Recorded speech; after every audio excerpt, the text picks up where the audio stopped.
So to me as a student, your lesson plan is pretty effective as well as like engaging, and others seem to agree. How is it you came up with it?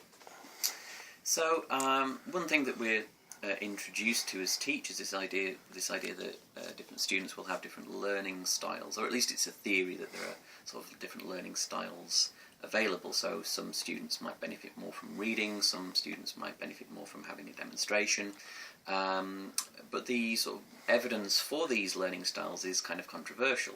But I think the take-home message of that is that there needs to be some form of sort of diversity and some sort of variation in the way the class is taught. So having kind of little demonstrations, having sort of little in-class discussions, having formal laboratories, these kinds of things.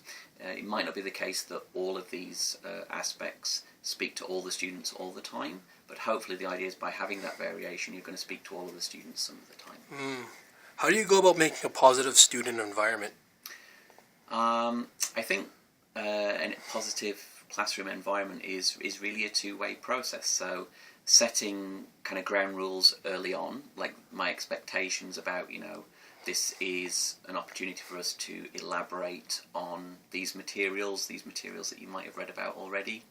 So there are going to be opportunities for engagement, but also, providing those opportunities, hoping that the students feedback and also engage in that process as well. Because I think, teachers can be enthusiastic, but if there are not opportunities for teacher-student engagement, then it might not be that environment comes about.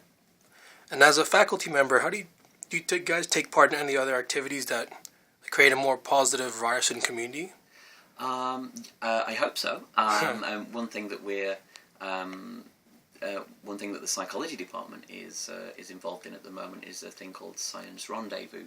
So this is the idea that in addition to teaching, we also do research, and it's an opportunity for us to show some of the research, some of the ideas that we're interested in to a general public. So in May, what we're going to do is take over Dundas Square for a Saturday, and the science departments are going to kind of do a show and tell exercise. Anybody who's walking past, comes and stops by. There are kind of robot wars, sort of chemicals, chemicals brewing. Kids get to play with all sorts of different kinds of things, and psychology makes a contribution there by sort of engaging with the public and talking a little bit about what we do as a research place. And what are your thoughts about mental health as a whole and how it affects our Ryerson community?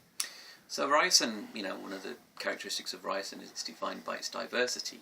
So there are going to be both seen and unseen mental health issues, both in the student population and elsewhere. So I think it's a combination really of awareness and sensitivity about those things.